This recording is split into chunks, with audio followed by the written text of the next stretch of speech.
Bonjour et bienvenue dans cet instant caucasien, donc c'est Daeg et Nance comme d'habitude. Ce soir on est avec Jaïf Dufour, bien connu de la mouvance mais qu'on va laisser d'abord se présenter. Tu peux parler aussi de ton parcours d'ailleurs, ce sera l'occasion de resituer les choses.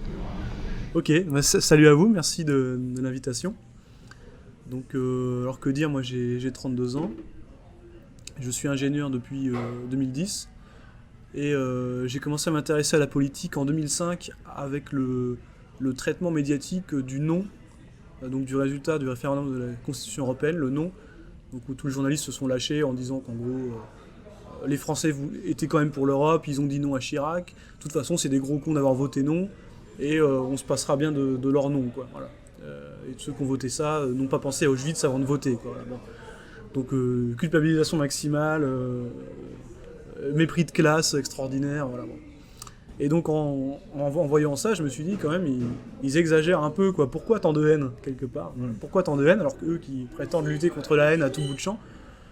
Donc c'était à cette époque-là, donc en 2005, que j'ai commencé à m'intéresser à la politique. Donc j'ai beaucoup lu, j'ai un peu côtoyé aussi certains mouvements, j'étais à des conférences, etc. Et en 2011, donc après avoir dégagé une vision du monde qui me semblait assez cohérente, mais assez peu présentée, je me suis dit je vais écrire tout ça sous forme de bouquin, donc la France face au mondialisme, parce que pour moi ça n'existait pas. Alors après il y a Soral qui a fait un truc qui a commencé à être connu en politique, parce qu'avant il faisait du féminisme et de la sociologie, mais pas tellement de politique. Mais moi j'ai fait ça juste avant, quoi. Juste avant son Comprendre l'Empire. Voilà. Oui, c'est la même année, 2011. Hein. Ouais, il l'a publié à la fin de l'année. On l'a écrit en même temps dans le courant de l'année 2011. En séance, justement, après avoir parcouru justement ce livre-là, je me suis dit, il y a un lien effectivement entre les justement, le lien, je l'ai vu après. Livres. Oui. Voilà, puisque sur le coup, on était sur des voies parallèles, quoi, donc on se croisait pas. Mais voilà. De toute façon, la période était propice à ça. Soral avait à l'époque pompé beaucoup des recherches d'un type qui s'appelle Salim Laibi et qui n'écrivait pas à l'époque mais qui faisait des vidéos, beaucoup de vidéos. Soral a fait une compilation de ces vidéos et il a écrit son truc, quoi, à peu près. Voilà. Donc ça c'était pour le volet politique. Et après je me suis plus penché sur ce qu'on appelle la tradition, avec un grand T, notamment avec des auteurs comme René Guénon ou Julius Evola. D'ailleurs j'avais découvert le nom de Guénon par Salim Laibi justement.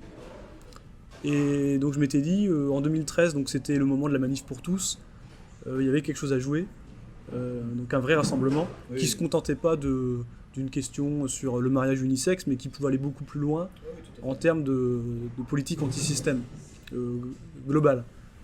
Et donc pour revenir à ces principes traditionnels, donc j'ai écrit Résistance et Tradition, donc qui présente les principes de la tradition, donc en opposition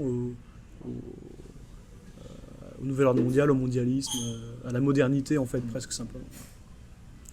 Et après j'ai participé en 2014 à un petit bouquin qui est devenu une série, les cahiers d'histoire du nationalisme chez Synthèse Nationale. Oui. Et c'est Christophe Georgy qui m'avait demandé de participer au premier numéro sur Léon Degrelle. Donc, parce que 2014, donc, c'était les 20 ans de sa mort, donc 94-2014. Donc j'ai écrit un long texte sur historique à la fois sur sa jeunesse, la jeunesse de Degrelle, et sur son rapport tout au long de sa vie à la jeunesse physique et à l'esprit de jeunesse, parce que Degrelle est resté quelqu'un de jeune, à mon avis, même à 87 ans, il avait encore une âme d'adolescent, quoi. Et après en 2016, donc j'ai commencé après en 2014, ça m'a pris 2 ans, et donc est sorti en 2016 un roman sur l'ingénierie sociale qui s'appelle L'ombre au sommet, donc là qui est un roman initiatique, politique, hein, c'est un roman politique, dont le thème de fond est l'ingénierie sociale. Donc la manipulation des foules, la psychologie collective, etc. Et depuis, j'ai réécrit un texte donc aux éditions Bibracte, toujours chez Bibracte, les éditions helvétiques, qui s'appelle L'esprit gauchiste, et que je mets en ligne parce que je le mets à jour régulièrement. D'accord, intéressant. Voilà, donc sur le gauchisme, son profil, et puis en le démontant évidemment, en faisant ce que font les gauchistes, c'est-à-dire le déconstructivisme, quoi, voilà. Et voilà. Et alors, est-ce que tu aurais une actualité littéraire, c'est-à-dire peut-être des... Non, j'ai pas autre chose. Alors j'ai mis plusieurs annexes, j'ai travaillé sur des annexes que j'ai mis à l'esprit gauchiste. J'aurais pu ne pas le faire, mais c'est des prétextes, donc j'ai travaillé sur différents sujets. Sur le civisme de Philippe Landeux, que j'invite à lire cette introduction. Sur la manipulation, justement, en refaisant un petit topo sous forme d'essai, donc plus forme de roman, mais donc des techniques de manipulation que j'avais pu aborder dans l'ombre au sommet. Sur la construction de l'Union européenne, avec notamment la figure de Jean Monnet, qui sert de fil conducteur. Voilà, j'ai rajouté des textes comme ça qui sont béton. D'accord. Tu as peut-être des conférences justement à venir Alors il n'y a rien de prévu pour l'instant. Ok. J'en ai donné récemment plusieurs, mais là c'est les vacances d'été, là il n'y a rien de prévu. La période creuse, d'accord. Et justement, tu t'assumes en tant que nation, toi, dans la vie publique, ou même au sein de ton travail. Quelles ont été les réactions finalement au quotidien ? Oui, alors, toute proportion gardée, les gens s'intéressent assez peu à ce que je fais. Oui, Quand tu dis, ou alors ils voient par hasard, parce qu'ils googlisent ton nom, hein, voilà, ils tapent Google, voilà, regarde. Ah, t'as écrit un truc, ouais, tu veux un exemplaire ? Oh non, de toute façon, je lis pas. Ça s'arrête là, ça va très vite, donc il n'y a pas tellement de risques. Si jamais je devais changer de boulot, peut-être ce serait plus embêtant. Tant que je reste dans la même boîte, tout le monde s'en fout. Il n'y a pas de raison de googliser plus que ça.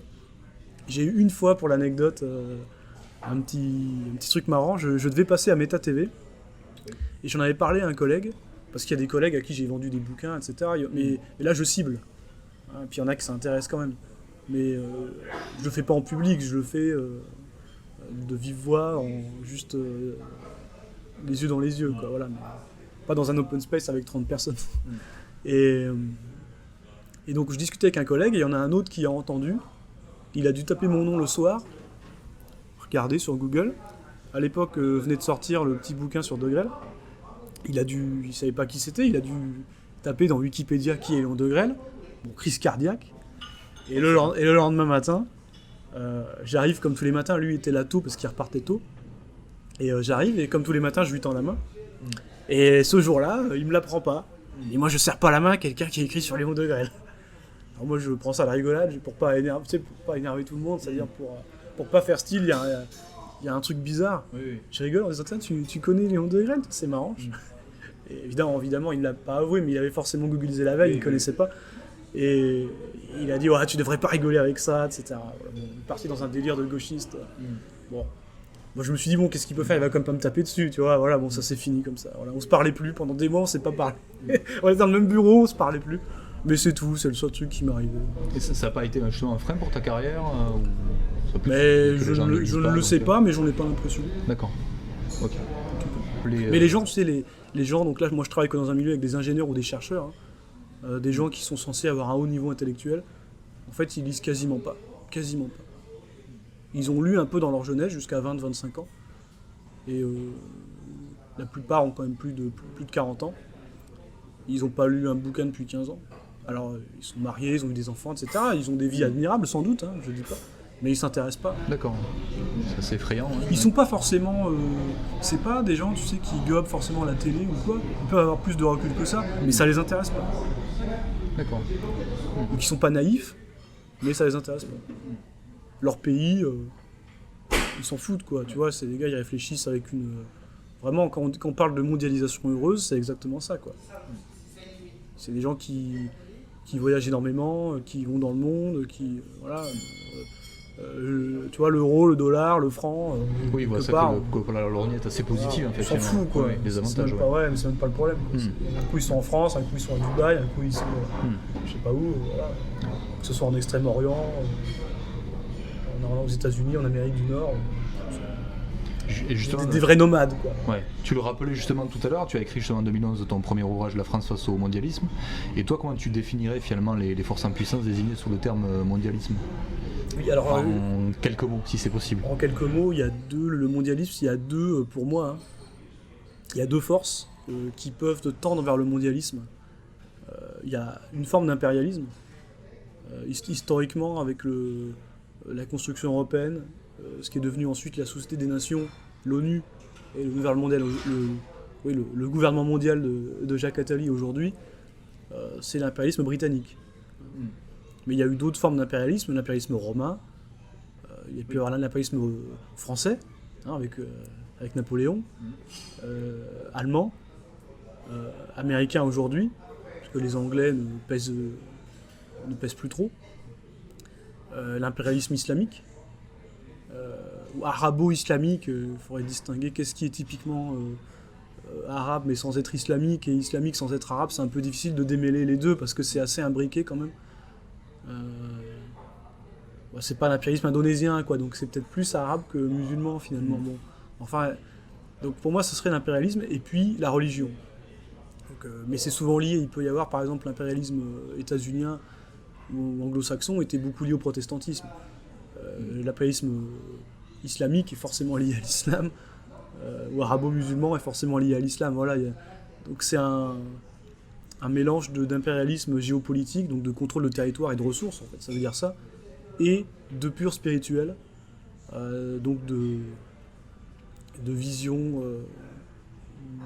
métaphysique du monde, de vision messianique, avec un objectif généralement de la fin des temps, qui fait prendre des décisions à certains pays. Alors des fois ça paraît bête, mais leur eschatologie est comme ça, et donc ils voient la fin des temps comme ça. Voilà, ça peut concerner Israël par exemple, ou d'autres puissances. Voilà. Donc c'est l'un ou l'autre, ou un mélange des deux. Voilà. Et après, donc il y a des gens qui croient vraiment à ça. Bon, pour l'impérialisme, c'est facile d'y croire, parce qu'il s'agit de prendre le contrôle de terres ou de ressources. Bon, ça, c'est assez facile d'y croire. On est engagé dans une guerre, on veut la gagner. Quand c'est un volet plus idéologique ou religieux, il faut vraiment, et c'est plus difficile d'y croire, donc il faut vraiment être un fanatique pour se lancer là-dedans. Mais ça existe aussi. Mais il y a plus d'idiots utiles et moins de fanatiques. Ouais. Et par quel biais ces forces-là, d'après toi, agissent-elles contre les nations ? Alors le biais, on parle de mondialisme, donc de gestion mondiale, quasi mondiale. Il y a peut-être des terres qui servent à rien, qui risquent rien finalement dans ce cadre-là, qu'on laissera tranquille. Mais bon, en ce qui concerne essentiellement l'Extrême-Orient, l'Amérique du Nord et l'Europe occidentale et la Russie, c'est important. C'est des puissances. Et donc, comment on abat ces puissances, comment on abat ces nations ? Par la centralisation. Donc le but du mondialisme, c'est de centraliser un maximum. Donc, mais c'est ce que faisait déjà l'Empire romain, ou ce que veut faire le califat islamique, ou ce que veulent faire les États-Unis. Alors, ça peut se faire évidemment par la technologie, mais en même temps, la technologie peut être un frein. Comme si on prend Internet, aujourd'hui il y a une guerre numérique, ils sont en train d'essayer de dévoyer Internet, qui à la base est un ensemble de nœuds. L'objectif c'était quand on en coupe un, on peut toujours communiquer partout où on veut, parce que les autres sont reliés entre eux comme une toile d'araignée. Le web, c'est la toile. Aujourd'hui, ils essaient de faire plus de centralisation. Donc c'est ce qu'ils font avec des grands groupes, on appelle les GAFA, et de mettre des règles internationales pour pouvoir les contrôler. Et en fait, Internet perd ce sens originel et devient plus centralisé, quoi. Voilà. Bon, c'est contre nature, mais on ne sait jamais. Voilà. Donc la technologie est aussi un des biais utilisés, mais de manière générale, la centralisation au niveau politique. Au niveau législatif aussi Donc quand on parle au niveau politique, donc c'est au niveau législatif, au niveau judiciaire, et puis au niveau économique. Donc ça veut dire, par exemple, si on prend ne serait-ce qu'un pays comme la France, toujours plus de centralisation dans les métropoles, par exemple, et le reste peut crever. C'est ce que le géographe Christophe Guilly appelle la France périphérique. C'est des gueux à qui on va donner le revenu universel pour qu'ils fassent pas trop chier, et c'est tout, quoi. C'est le seul avenir qu'on leur propose. Voilà.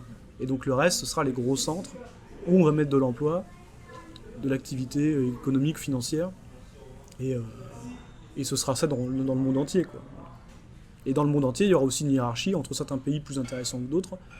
Par exemple, on laisse crever l'Irlande et la Grèce, ou ce qu'on appelait les pigs, avec le Portugal, etc., l'Espagne, et puis Et puis on met les décisions dans les gros centres qui restent.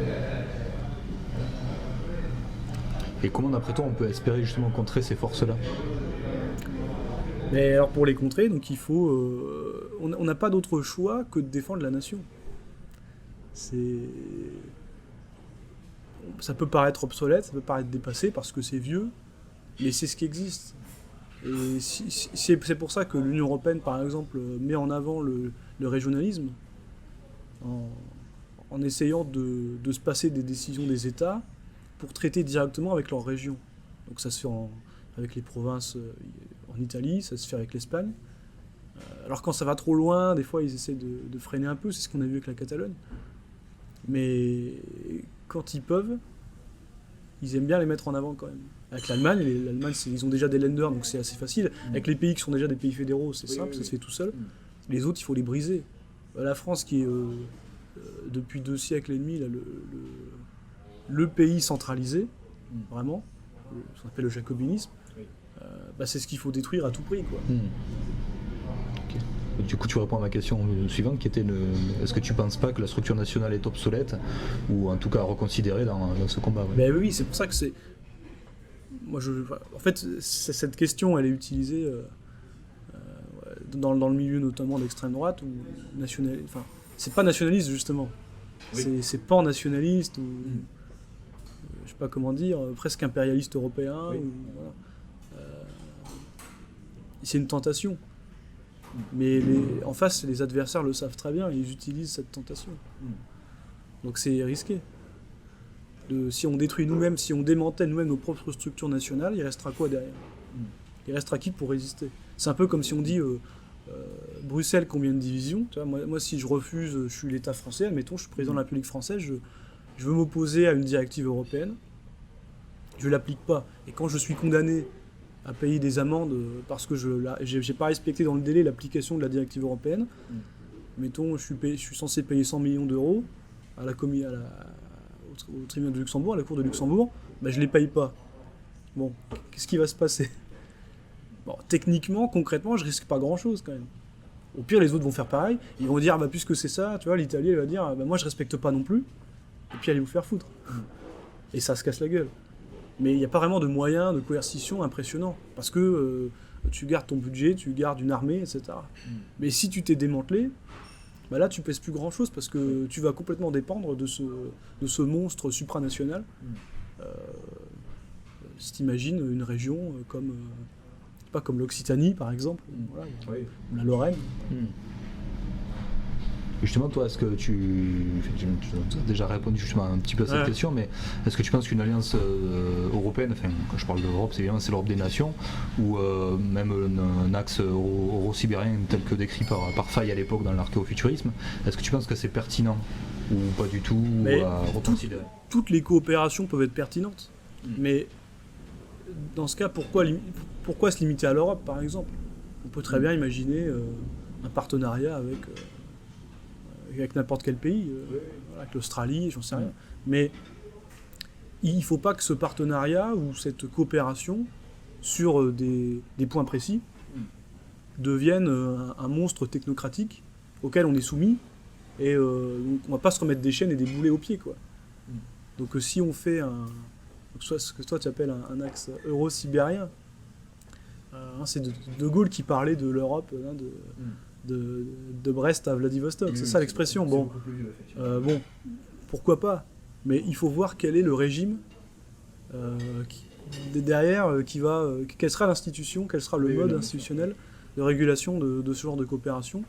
Il ne faut pas que ce soit au détriment d'autres pays, il ne faut pas en forcer d'autres, et il ne faut pas nous-mêmes nous mettre des chaînes et ensuite ne plus pouvoir sortir de telle politique. En fait, ce qui serait dangereux, ce serait de dire on veut faire une politique commune, mais admettons on est 25 pays, là on sera plus, mettons on sera 40 pays, et il y en a 30 qui vont voter pour qu'on fasse ça et les 10 autres ils ferment leur gueule. Ou alors ils s'en vont complètement et du coup ils perdent tous les autres partenariats. Ce serait refaire l'Union européenne. Oui. Donc c'est pour ça que si on le fait, il faudrait vraiment que ce soit avec un principe de subsidiarité très fort, c'est-à-dire tout ce qu'on peut faire à l'échelle locale, on le fait à l'échelle locale, et le niveau supérieur n'intervient pas. Et dans ce cas, on peut imaginer des coopérations uniquement sur les sujets qui nous dépassent. Par exemple, les migrations.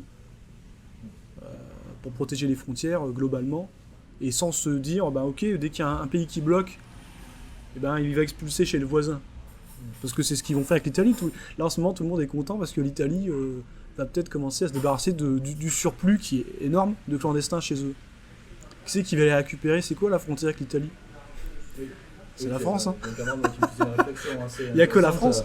Sachant qu'ils vont juste pas passer par les Pyrénées ou à côté, quoi. Ah, mais de toute façon, déjà, ça réglera pas le problème, ça va le déplacer. Oui, et en plus, pour ceux qui sont déjà en Italie, ils vont passer en France. Peut-être qu'ils y resteront pas, peut-être qu'ils veulent faire comme ils font déjà, ils vont aller à Calais en espérant rejoindre l'Angleterre. Moi, je veux bien. Mais d'ailleurs, aujourd'hui, petite parenthèse, on les bloque à Calais. En fait, on protège les frontières de l'Angleterre. On les empêche d'aller à Calais. On les empêche de prendre la Manche. On dit non, vous restez chez nous. Le mec dit non, mais on veut pas. Si, vous restez chez nous. C'est incroyable, quoi. Là, c'est même plus de l'immigration, là, c'est presque. C'est du kidnapping, là. C'est ça, attention. Ouais. C'est pas quoi. Bon, mais en fait, on sert de bouclier aux frontières britanniques. C'est incroyable. Bref, donc c'est pour ça que le principe de subsidiarité, essayer de trouver un mode de gouvernance qui ne nuise pas aux nations qui en font partie. Et donc vraiment prendre les grands sujets, ça peut être l'écologie, même la diplomatie, c'est délicat parce que on n'a pas les mêmes intérêts. Et quand on parle, même si on parle de démocratie avec le Parlement européen, ça peut être rigolo, on va dire oui, on va voter pour des partis européens. Aujourd'hui, c'est même pas le cas. Aujourd'hui, on vote pour des partis français qui vont ensuite former un groupe à Strasbourg et à Bruxelles. Mais on pourrait aller plus loin, on pourrait imaginer qu'il y a carrément des partis européens. Mais même ça, celui qui est minoritaire, il est obligé d'accepter tout, quoi. Et comme on n'a pas les mêmes intérêts, qu'on n'a pas les mêmes langues, et qu'on n'est pas un même peuple, coopérer, oui, mais attention à pas justement reproduire l'erreur des technocrates, quoi. Et justement, l'an passé, tu as récidivé avec l'esprit gauchiste. Qu'est-ce qui définit, selon toi, la psychologie du gauchiste moyen? Ouais, alors le gauchiste... intéressant, hein. Oui, très intéressant. Je prétends pas que mon étude soit exhaustive, mais d'ailleurs, c'est pour ça que je la mets à jour régulièrement. Le gauchiste, moi je le compare, j'ai utilisé exprès, tu as dû le remarquer, tout un champ lexical autour de la religion, parce qu'en fait c'est une foi, c'est une croyance. Le gauchiste, il est dans le... Il a la vérité, c'est pour ça d'ailleurs qu'il peut être très méprisant, parce que lui, il a la vérité, il sait, et toi tu es dans l'erreur. Donc on peut te mépriser, on peut t'écraser, tu es un hérétique, on peut te mettre au bûcher. Lui, il fait de la morale, il fait de l'évangélisation, il joue au curé. Donc ils ont tapé sur les curés, mais les premiers gauchistes de 1882, quoi, les premières lois Jules Ferry, puis après les lois Combes 1905, etc. Et puis en fait, ils ont remplacé l'Église catholique, quoi. Et d'ailleurs, aujourd'hui, on se retrouve avec un pape qui est presque le chef des gauchistes. Oui, c'est une filiation qui est assez évidente. Il dit exactement la même chose. Il faut s'ouvrir, il faut se laisser submerger, il faut pas, il faut penser davantage à ce qu'on appelle les migrants qu'aux peuples qui sont présents déjà dans les pays et qui font ces pays. Là, c'est du gauchisme puissance 1000, quoi. Bon. Donc en fait, ils ont combattu l'Église, parce qu'à l'époque, la laïcité, il faut dire les choses, c'était pas contre l'islam, c'était contre l'Église catholique. C'est pour ça d'ailleurs que ceux qui veulent aujourd'hui repousser l'islam par la loi, et notamment par la loi de la laïcité, ils n'y arrivent pas, parce que ça n'a pas été fait pour ça. Ça a été fait spécifiquement contre l'Église catholique. Bon, bref. Donc vraiment, la mentalité du gauchiste, c'est un moralisateur, c'est le schtroumpf à lunettes, quoi, de Peyo, et il fait la morale à tout le monde. D'ailleurs, il fait la morale, mais lui-même ne respecte pas forcément sa morale, mais enfin, en tout cas, il l'a fait. Et donc, son vocabulaire, c'est ça, c'est de traquer les hérétiques. Alors, dans le milieu du journalisme, on appelle ça traquer les dérapages. Voilà. On peut dire que c'est une secte. Moi, j'irai plus loin, j'ai qualifié de secte apocalyptique. Parce que qu'est-ce que c'est qu'une secte apocalyptique? Elle prépare un suicide collectif. Mais qu'est-ce que le gauchisme, sinon un ensemble de personnes qui préparent un suicide collectif, donc essentiellement des pays dont ils sont membres, hein, voilà. de leur loi, de leur mode de vie, de leurs coutumes, et même de leur vie, hein, puisque ils sont toujours prêts quand ils se font agresser à se remettre en question eux, et à dire ouais mais je me suis fait casser la gueule parce que quelque part j'aurais dû accepter de donner cette cigarette. Quelque part je l'ai bien cherché. C'est de ma faute, et en plus j'ai été méchant dans le passé avec les descendants de cet afro-oriental qui vient de m'agresser, donc je suis coupable. Là c'est auto-flagellation, quoi. Il veut convertir ses frères, ses frères humains. Il n'est pas français ou quoi que ce soit, il est humain. Voilà, c'est un pur esprit, quoi. Qu'est-ce que j'avais ils ont des superstitions, hein, parce qu'ils sont pas dans la connaissance. Ils refusent la connaissance. Quand on discute avec un gauchiste, souvent on peut se rendre compte qu'il est inculte. Et souvent, il est gauchiste parce qu'il est inculte. Dès qu'il commence lui-même, hein, à se réveiller un petit peu et à chercher, à se dire tiens, il y a un truc qui cloche, je vais voir, ça peut être au niveau historique, au niveau politique, à quelque niveau que ce soit. Il va se pencher sur un sujet. Comme le gauchisme est global, il commence à tirer sur un sujet, il y a toute la plotte qui vient avec le fil, et il va se dégauchiser. Ça va prendre du temps, mais si on lui laisse le temps, il va y arriver. Sauf si lui-même a peur de se voir se dégauchiser et il préfère arrêter là. Ça peut arriver, il y a des gens qui préfèrent fermer les yeux. Mais en tout cas, il est conscient qu'il y a quelque chose qui se passe. C'est pour ça que le sens de dégauchisation, dans le bouquin, je parle d'une échelle. Donc une échelle de valeur, on peut mettre arbitrairement entre 0 et 10 par exemple, et un sens. Le sens, je ne sais pas si vous avez des contre-exemples, moi j'en ai pas trouvé. Le sens, donc entre le gauchisme et le non-gauchisme, va toujours dans le sens de la dégauchisation. Il n'y a jamais quelqu'un de formé, par exemple un nationaliste ou n'importe quoi, même un européiste, convaincu, mais vraiment qui s'en tient à l'Europe, qui va se gauchiser. Très rare dans ce sens-là, effectivement. Ouais, moi j'ai pas d'exemple, quoi. Historiquement, évidemment, je parle pas d'un jeune de 12 ans, voilà, il peut se dire moi je suis pas, puis après il va revenir, mais quelqu'un de formé, donc mettons après 20 ans, quoi, ça n'arrive pas. Donc preuve que le gauchisme est une espèce de matrice qu'on s'impose à soi-même, mais qui est virtuelle, et une fois qu'on a levé le voile, c'est irrémédiable. Hein, c'est comme une fois que tu as regardé certains films, pas comme le Fight Club ou le Sixième Sens, tu les as vus, tu peux plus le savourer de la même façon puisque tu connais la fin, quoi. Voilà, tu remets en cause le paradigme. Voilà. Qu'est-ce que j'avais remarqué ? J'avais marqué, ils sont superstitieux. Donc comme ils sont pas dans la connaissance mais dans la croyance, ils sont bourrés de superstitions. Eux qui prétendent être dans la rationalité, dans la raison, etc. Ils sont en même temps dans le sentimentalisme. Et en fait, ils sont bourrés de superstitions, donc de tout ce ils sont pleins de tabous. Par exemple, ils vont te dire, tu peux pas dire ça. Tu ne peux pas dire que tout ne se vaut pas, par exemple. L'égalitarisme, c'est hyper important pour le gauchiste. Si tu dis qu'il y a des civilisations qui sont plus évoluées que d'autres, il va sauter partout, il va se mettre à crier, il va devenir fou, quoi. Il l'est déjà, mais il va le montrer, quoi. Il va pas supporter que tu dis ça. Comment peux-tu dire ça ? Comment oses-tu dire ça ? Tu n'as pas le droit de dire ça. Donc il y a des tabous comme ça. Voilà, c'est des gens souvent qui sont niais. Donc ouais, le sentimentalisme niais, quoi. Vraiment. Mais si, il faut accueillir tout le monde. Ouais, l'émotionnel pur, quoi. Même les hommes politiques de premier plan, hein, au niveau national, qu'on accuse d'être des gauchistes, jamais ils feraient ça. Pour des questions de communication, ils vont dire bon, ok, comme cet après-midi ou hier, Macron qui dit je prends 80 migrants de l'Aquarius ou quoi.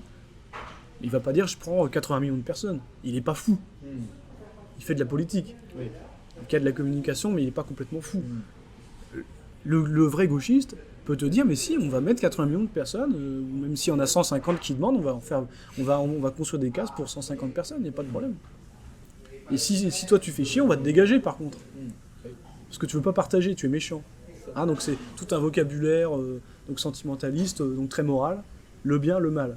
C'est un état d'esprit très simple. Hein. Le bien, le mal. Ouais, et eux, ils sont le bien. Et donc le bien a tous les moyens à sa disposition pour écraser le mal. Donc ça veut dire quoi ? Ça veut dire la fin justifie les moyens. Hein, le livre de Conversano, là, son roman, Daniel Conversano, comment il s'appelle Désolé Jean-Pierre. le verso, il y a juste il y a pas vraiment de résumé, il y a juste une phrase, la fin justifie les moyens. Ça, c'est typiquement un truc de gauchiste. D'ailleurs, pour ceux qui lisent le livre, ça se passe pas exactement comme ça, justement. Je n'en dis pas plus. Voilà. Donc, pour moi, donc, si on résume, le gauchisme, donc, c'est une maladie mentale. Maladie mentale, en fait, qui plonge donc, celui qui en est atteint dans le déni du réel. Donc, il va nier la réalité, il va rester dans sa croyance, dans sa foi, tout en refusant la réalité. Alors des fois, il n'a pas le choix. Elle peut lui revenir dans la figure, d'une manière ou d'une autre. Voilà, c'est pour ça qu'il va commencer à se dégauchiser quand quelqu'un ou les événements vont le mettre en face de cette réalité. Il va être obligé, là. Ça va faire mal, mais quand on se réveille, il faut une grande claque. Voilà, ce qui ne nous tue pas, là, bon, s'il est mort, il est mort. Par exemple, il est mort dans un attentat islamiste en ayant voté extrême gauche à toutes les élections, bon, d'accord. Quelque part, il est un peu responsable. Maintenant, s'il a lui-même échappé à un attentat, ou il a des proches qui sont morts, ou qui ont échappé aussi de justesse à la mort, il va peut-être se remettre en question, c'est pas impossible. Et voilà, donc un autre point, alors là, le point plus intelligent du gauchisme, c'est d'être dans la déconstruction. Donc là, c'est vraiment les gauchistes en chef, là, les leaders gauchistes, ils sont dans la déconstruction. Donc tout ce que tu vas dire, ils vont le remettre en question. Et c'est pour ça qu'on peut difficilement parler à un gauchiste, parce qu'en fait, on s'entend pas. On utilise les mêmes mots, mais on les entend pas de la même manière. Ils n'ont pas le même sens. Par exemple, clandestin, pour eux, ça n'a pas de sens. La Terre appartient à tout le monde, on est sur la Terre, et donc un clandestin, c'est pas des petites frontières humaines qui ont été tracées à un moment donné dans l'histoire qui ont du sens. Voilà. Donc, le mot clandestin n'existe même pas. C'est pour ça d'ailleurs qu'on parle de migrants. Les gauchistes ont gagné dans le champ lexical, ils ont réussi à imposer leurs termes. Maintenant, tout le monde rigole avec le... je veux dire, il y a 2 ans, j'ignorais que j'étais cisgenre. Aujourd'hui, tout le monde sait que le cisgenre, c'est l'inverse du transgenre. Donc en fait, c'est quelqu'un de normal. Bon bref. C'est un peu comme disait Arnaud de Robert, qu'on connaît, qui disait qu'en fait c'est un millésime en fait, c'est-à-dire que c'était clandestin, puis c'est devenu immigré, puis c'est devenu migrant. C'est comme un vin, ça a la même saveur, mais ça change de nom en fait. C'est comme le cuvée. Ça a la même saveur, je sais pas, mais disons que c'est... Ils ont gagné la bataille des mots. Et donc le gauchiste impose son champ lexical, et donc il impose sa norme. Et donc ils sont dans la déconstruction, et donc quand on déconstruit, c'est pour reconstruire autre chose. Donc ils déconstruisent l'ordre existant, ils reconstruisent le leur. C'est pour ça qu'il faut lutter, c'est pas du tout négligeable, contre leur vocabulaire de merde. Et il faut appeler un chat, il faut dire non, je suis pas spécialement cisgenre, je suis normal, et refuser par exemple dans cet exemple la théorie du genre. Et donc c'est valable avec le migrant, avec plein de... quel que soit le vocabulaire, on va se rendre compte qu'eux on redéfinit les mots et les utilisent ensuite en nous imposant leur définition de ces mots. Donc c'est difficile parce que si nous on les utilise derrière, on se comprend pas et le public ne les comprend plus. Et donc il faut faire une lutte vraiment implacable là-dessus. Toi, tu as des méthodes pour mettre rapidement ces gens en échec, ou les mettre devant leurs contradictions, ou même leurs paradoxes. Attends, j'avais encore quelques mots à utiliser pour le gauchisme. Il est très intolérant, il prétend toujours être très tolérant, mais comme il est le bien en même temps, hein, tu as parlé de manichéisme, la fin justifiant les moyens, il peut être complètement intolérant envers quelqu'un qu'il considère comme intolérant, en fait qu'il ne le tolère pas lui. Même pas tolérer, parce qu'on peut tolérer un gauchisme, mais si on ne se convertit pas, on en devient de fait un obstacle. Et donc on est à éliminer.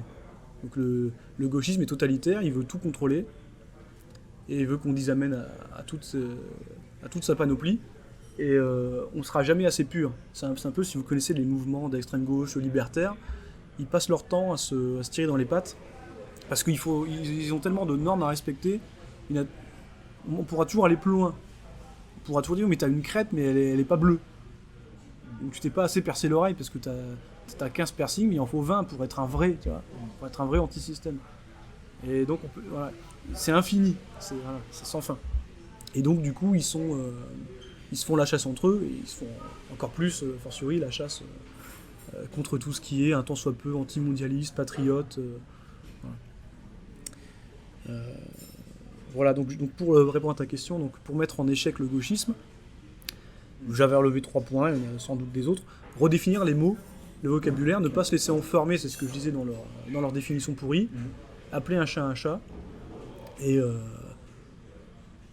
voilà, ne pas se laisser contaminer par le poison idéologique et sémantique du gauchisme.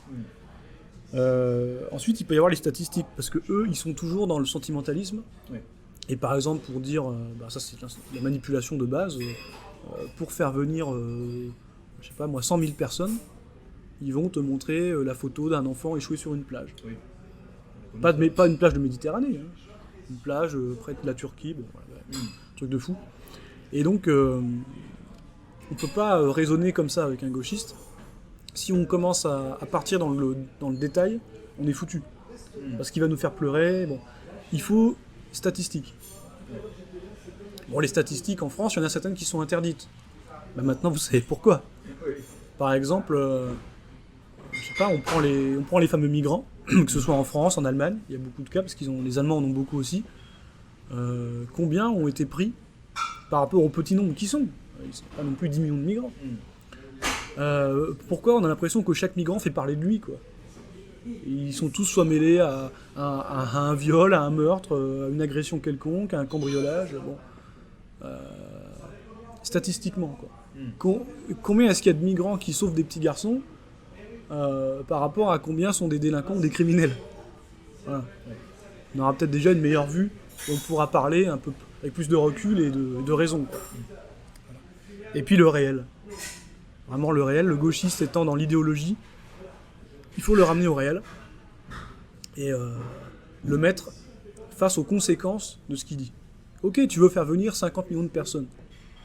D'accord. C'est quoi les conséquences de ça?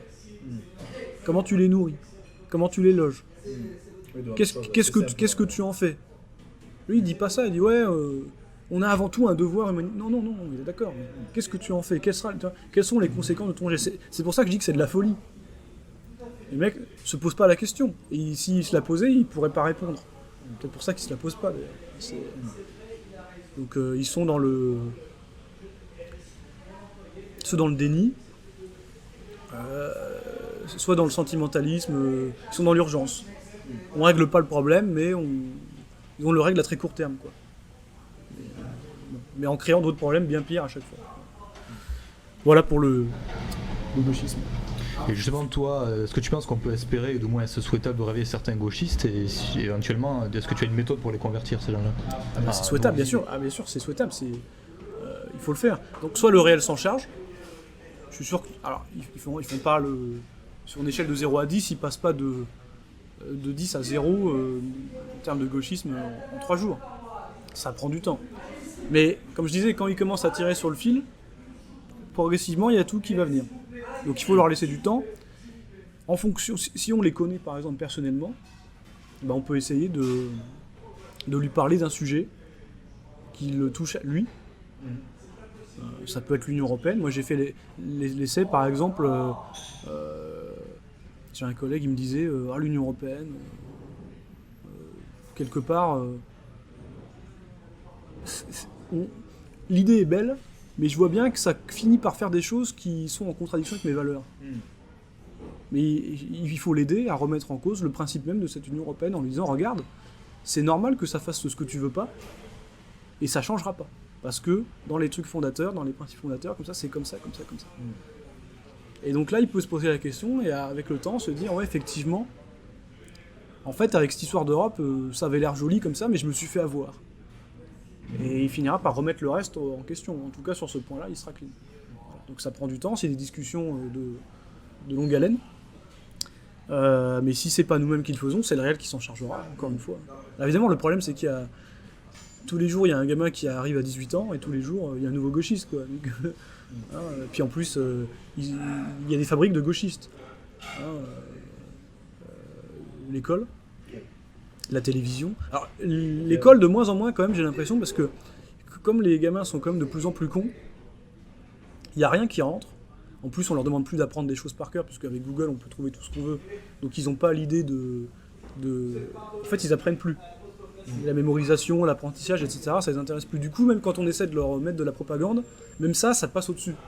Ouais. Donc c'est peut-être la chance qu'on a. Et puis évidemment la connaissance. Donc voilà, après on peut pas forcer quelqu'un à s'intéresser à la politique ou à certains sujets en particulier qui peuvent les toucher, sous l'angle desquels on pourrait les dégauchiser. Mais il faut essayer, quoi. Voilà. Il n'y a pas de recette miracle, mais ceux qu'on connaît, si vous en avez dans votre entourage, dans votre famille, parmi vos amis, hein, il faut pas couper les ponts avec vos amis gauchistes, sauf si normalement c'est eux qui vont le faire. Oui. Parce que, encore une fois, ils sont intolérants. Il y en a plein qui disaient pendant la campagne présidentielle de 2017, mais moi je peux pas rester ami avec quelqu'un qui a dit ouvertement qu'il allait voter pour Marine Le Pen. Bon, là on est vraiment dans la... Alors que les mecs sont peut-être amis depuis 10 ans, quoi, en plus. Bon, mais s'ils coupent pas les ponts, il faut pas le faire non plus, bien sûr. Hein. Il faut pas le saouler toute la journée, mais il faut essayer de lui montrer que voilà, il est dans l'erreur, quoi. Voilà. Et sinon, dernière question du coup, j'arrive, d'après toi, pourquoi le milieu national justement est capable de se fédérer sur les sujets essentiels comme les gauchistes le font malgré leur scission et leur névrose du coup? Ouais. Est-ce que tu as une idée sur ce sujet-là? Ben oui, c'est con à dire, mais malgré leurs différences, comme je disais, le gauchisme c'est une totalité. Et quelqu'un qui est en train de se gauchiser par exemple, parce qu'il est jeune, il est en train de... je sais pas, il est parti pro-Union Européenne à mort, ensuite pro-gouvernement mondial à mort, bah aujourd'hui il est vegan à mort, et pour la théorie du genre à mort. C'est-à-dire qu'il va tout prendre. Et à contrario, s'il commence à se dégauchiser, il va rejeter tout l'un après l'autre. Donc eux, ils sont unis par ça. Nous, non. Quand je dis nous, on sait même pas de qui on parle à la limite, mais... Parce que c'est l'antifasciste qui désigne qui est le fasciste. Oui, oui. Moi, je connais personne qui... Je vais pas dire que je connais personne. C'est pas significatif sur la population française qui dit « moi, je suis fasciste ». Ça n'existe pas. Oui, tout à fait. Par contre, tous ces gens-là, qui sont donc des résistants au mondialisme ou quoi, ou au cosmopolitisme, ou politiquement correct, ou ce qu'on veut, eux sont désignés de fachos. Donc ce sont les gauchistes qui désignent l'adversaire. Ils disent nous, on est antifascistes. Ils disent pas on est gauchistes, ils disent on est antifascistes, et vous, vous êtes des fachos. Voilà. Donc c'est eux qui créent les groupes. Mais donc pour eux c'est clair, il y a une union. Pour nous non, parce que nous on a une étiquette, ils nous ont donné la même étiquette, mais en fait on ne l'a pas forcément. Et dans le milieu d'extrême droite, tu as des types effectivement très différents. Et là-dedans, tu as ceux qui voudront pas en démordre. Par exemple, tu as le souverainiste, très bien. Il veut reprendre le pouvoir, il a raison. Mais il n'est pas identitaire pour un sou. Et ben, le courant va très mal passer avec des types qui se disent 100% identitaires, mais pour je ne sais quelle raison, ils veulent pas avoir affaire avec le souverainisme national parce que ils sont plutôt pro-européens. Voilà. Bon. Bah, ça fait deux camps. Et des divisions comme ça, t'en as plein. Oui, oui. Donc voilà, il peut pas y avoir d'union dans ce milieu parce que c'est l'adversaire qui nous a désignés, mais nous, on se reconnaît pas entre nous. Alors, on peut se reconnaître quand on est tous victimes. Hein, la victimisation, ça marche. Le gauchisme adore se victimiser. Nous aussi. Je pense qu'on le fait trop. Mais peut-être ça peut servir. Peut-être ça peut marcher pour se trouver un fil conducteur, un liant entre nous. On peut se dire, bon, bah, nous, on est des persécutés des gauchistes. Peut-être que là, à la limite, ça pourrait nous rassembler, même si c'est par défaut, ou tu vois, c'est sur un truc négatif et pas positif, mais au moins, on pourrait commencer à se dire, bon, puisqu'on est persécutés tous ensemble, on a peut-être intérêt à s'allier, quoi. Et il faut pas oublier que c'est un milieu marginal, un milieu de marginaux, sociaux, idéologiques, économiques, parce que souvent, derrière, le type qui est marginalisé socialement, il va l'être économiquement, ou même les gens qui ont bien réussi, mais qui se mettent très en avant, et qui vont être donc marginalisés politiquement, bah, ils vont pas tarder à l'être dans les autres domaines. À moins qu'ils aient des positions totalement qu'ils peuvent pas perdre. Ouais. Mais c'est rare quand même. Bon, ils sont pas tous hauts fonctionnaires. Bon. Et même un haut fonctionnaire, ça se met au placard. Hein. Je veux dire, bon. Le mec est à la Cour des comptes et du jour au lendemain, on le met à la tête d'une mission à la con, on le voit plus, quoi. Ou alors on le met en retraite. Donc, on est des marginaux, et pour sortir de la marginalité, bah, qu'est-ce qu'il faut faire? Moi, je pense de la culture, de la métapolitique. Si on fait du truc électoral, on va retomber dans les divisions. Parce que par définition, si tu votes pour X, tu votes pas pour Y. Oui. Sauf s'il est dans le même parti, quoi. Mais si tu refais un parti de plus ou tu essaies de faire un truc, ça marchera pas. Donc soit tu fais un vrai rassemblement, c'est ce que j'espérais, c'est ce que certains espèrent. Là, quand ils ont fait les Amoureux de la France là récemment, ils se sont dit on va essayer de faire le MPF de Villiers, Dupont-Aignan, le Front National peut-être, une partie droite dure de l'ex-UMP, républicain. Pourquoi pas? Si ça pouvait se faire, ce serait très bien. Mais bon, ça on voit que ça marche pas trop. Ouais. Donc sur le terrain électoral, peut-être ne pas trop se focaliser là-dessus si ça marche pas, mais au moins se démarginaliser sur le reste. Donc la culture, la métapolitique, ce que vous faites vous, avec votre web radio, je sais pas comment on appelle ça. Et peut-être aussi essayer de faire un effort pour ceux qui ont des vieilles lunes. Par exemple le type qui veut... moi honnêtement, je le dis, j'ai rien contre le maréchal Pétain. Et peut-être que celui qui voit la France et les problèmes de la France de 2018 parce que on a détruit la figure du maréchal Pétain et qu'en la réhabilitant, la France deviendra un paradis, peut-être que ce mec-là, il faut lui scotcher la bouche, quoi. Oui. Parce qu'il fait plus de mal que de bien. Je suis assez d'accord. Voilà. Et j'ai pris cet exemple, il y en a plein des exemples comme ça. Ouais, il faut arrêter avec ce que moi j'appelle vieille lune, voilà, les trucs dépassés. Alors, on est dans le romantisme. Oui, le romantisme, c'est de l'art, mais c'est pas de la politique, quoi. Même si la politique est un art. Donc, il faut aussi essayer de se... Si on est marginalisé, on peut essayer éventuellement de se démarginaliser soi-même. Alors, il y a deux solutions. Alors, soit on atténue notre discours, mais là, on y perd. On peut faire le contraire. On peut le normaliser, c'est-à-dire le dire en se décomplexant. Voilà. Oui. C'est ce que font, par exemple, démocratie participative, en disant faut pas abuser du vocabulaire outrancier. Oui. Bon, ça peut tourner à la farce ou ça fait un peu adolescent attardé, mais ça peut avoir son intérêt à une petite dose. Ça permet de s'affirmer et de ne pas avoir honte. Oui. Or, la culpabilisation du gauchiste, enfin que le gauchisme applique sur nous, elle marche évidemment si le système nous culpabilise, mais si soi-même on se sent du coup honteux. Si on dit bah non, je suis nationaliste, quand tu dis à tes collègues moi je suis nationaliste, tu vas dire ah bon, mais tu es pour exterminer tout le monde? Non, c'est pas ça.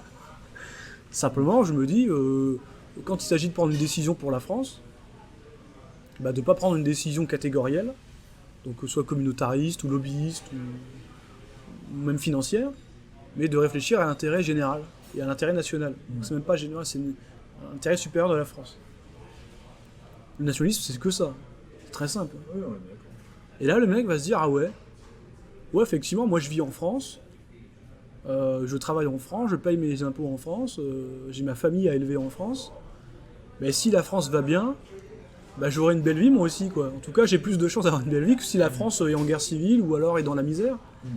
Quelque part, je commence à me dire que mon destin est lié à celui de mon pays. Grande révélation pour le gauchiste ou pour le type qui n'y connaît rien. Et là, tout à coup, le nationalisme prend tout son sens. Il se dit, mais oui, si c'est que ça, effectivement, c'est du bon sens, quoi. Voilà. Donc, ce que j'appelle la décomplexion, du bon sens. Donc, il faut lutter contre le terrorisme. C'est une forme de terrorisme, le gauchisme. C'est comme ça, ils peuvent terroriser les gens. Voilà, les culpabiliser, les obliger à se taire. Mais ça marche qu'un temps, quoi. Et comme il y a beaucoup de gens, comme ils sont déjà marginalisés, ils n'ont plus grand chose à perdre, ils vont de plus en plus résister à ça. Puisqu'il ne leur reste plus que ça.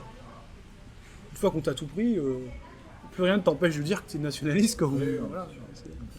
Donc il faut essayer de le faire un peu avant. Tu risques pas tant que ça. Hein, dire tes collègues, je suis nationaliste, qu'est-ce que tu risques? On va pas t'enfermer. Hein. Si tu le définis correctement. Oui, et encore une fois, revenir sur les termes. Voilà, mais donc en terminer, à mon avis, avec la victimisation. Il y a un gros courant dans le milieu qui est de refaire du gauchisme inversé. À mon avis, c'est très grave. Par exemple, le gauchiste, il va dire « Ah, vous, encore une fois, vous ne pouvez pas dire ça. Vous avez dit que les civilisations ne se valaient pas toutes. Comment avez-vous pu dire ça? Je vais faire un procès. » Ou comme là, on a vu avec le Jean-Claude Van Damme, il se dit, mais finalement, bon, on peut marier 2 hommes entre eux, pourquoi pas des chiens, quoi. Je veux dire, au bout d'un moment, ça n'a plus de sens, toutes ces conneries. Eh ben, on lui dit, oula, le CSA, saisi, on va voir ce qu'on va faire de toi, mon gaillard. Là, c'est pas un combat, c'est la répression judiciaire. Ben, moi, je le déplore. Mais de notre côté, on fait la même chose. Il y a des associations, ils vont dire « Ah, vous avez tel gauchiste a tenu tel propos cathophobe, ou natiophobe, ou je ne sais quoi, faire un procès. » Je trouve ça assez pitoyable, surtout quand en même temps, on défend la liberté d'expression pour nous. Oui, je suis assez d'accord, c'est un paradoxe. Et voilà, donc arrêtez la victimisation, on est fiers de ce qu'on est. On n'a pas à se sentir victimisé, mais il faut aussi apprendre à tolérer l'autre, nous aussi. On ne peut pas dire qu'il est sectaire, intolérant et quelque part, en tout cas au niveau intellectuel, terroriste. Et nous, essayer de faire la même chose par la législation ou par l'intimidation physique, à la limite, c'est tout aussi stupide, quoi. Donc, pas de victimisation, plus de mentalité de loser qui marginalise. Essayer de sortir donc de ces vieilles lunes et donc des nostalgies à la con. Pour avancer, quoi. L'histoire, c'est bien, mais on parle d'histoire entre historiens et entre gens qui connaissent. Si on commence à aller voir le Pékin qui, encore une fois, c'est des gens incultes, ils y connaissent rien, on peut pas aller les voir comme ça et refaire toute l'histoire depuis Jules César, quoi. C'est pas possible, depuis encore avant. Donc il faut parler de notre époque, de ce qui préoccupe immédiatement les gens. C'est ce que dit quelqu'un comme Serge Ayoub. Il a une très mauvaise image dans les médias, Serge Ayoub, parce que c'est bad skin, quoi. C'est le skin à la batte de baseball qui tape sur tout ce qui bouge ou tout ce qui est un peu basané. Ayoub, quoi. Bon. Il est pas comme ça, Serge. Serge, je l'ai bien connu. La plupart des gens déjà s'imaginent que c'est un type ouvertement nazi. En fait, c'est le contraire. Il va pas hésiter à remettre à leur place des types qui commencent à chanter des chants en allemand ou lui qui fait l'éloge de gens de sa famille qui étaient des résistants, etc., et qui aiment la France. Est-ce que c'est parce qu'il aime bien Robespierre que ça en fait un gauchiste, par exemple? Il faudra peut-être que aussi le milieu nationaliste récupère Robespierre. Il y a beaucoup de gens, j'ai parlé du maréchal Pétain, mais ça peut être la République. Ils vont dire, le problème de la France, c'est la République de 89 ou de 93. Mais là aussi, il faut se calmer, quoi. Les Français d'aujourd'hui, ils ont leurs problèmes. Les problèmes, ils n'ont pas été créés il y a 250 ans. Ils ont été écrits depuis 40 ans, quoi. Pourquoi avant ça marchait et plus maintenant? Il ne faut pas exagérer, quoi. On ne va pas revenir il y a 2000 ans ou il y a 2 siècles et demi, quoi. Donc ça, c'est incapacitant, c'est le mot que tu employais, c'est pas faux. Si on commence à dire ça à quelqu'un, il va arrêter. Il va décrocher, il va dire non. Tu remets la République en cause, peut-être tu as raison, mais il ira pas plus loin. Donc dans ce cas, tu as intérêt à prendre le pouvoir, mais en tout cas, tu l'auras jamais avec lui. Et comme ils sont tous comme lui, tu l'auras jamais. Donc il faut essayer d'être plus malin, et donc d'arrêter avec les trucs de loser comme ça, ou les grandes remises en question métaphysiques. Pour sa culture personnelle, c'est incontournable, mais ça reste des discussions entre militants ou entre intellectuels du bord. Un peu de vulgarisation éventuellement, mais pas dans le militantisme, quoi. Pas dans la dégauchisation au quotidien. Ça peut pas marcher. T'imagines, tu vas voir un mec, tu dis « Ah, mais en fait, tous tes problèmes, en fait, c'est la République des Lumières, et parce que Voltaire est un salaud. » Le mec, il va dire « Ah, mais oui, en fait, t'as trop raison. » Oui, pas de raccourci, effectivement. Les logiques à quel niveau tu fais le lien, tu vois, je veux dire, c'est fou. Voilà ce que j'avais à dire sur le gauchisme. Bah, écoute, on te remercie, Jean-Yves, pour ce long entretien. Je pense qu'on on invitera à ce micro. Donc on te dit très certainement une prochaine fois. Avec plaisir. Et on vous dit à bientôt, auditeurs. Salut, merci.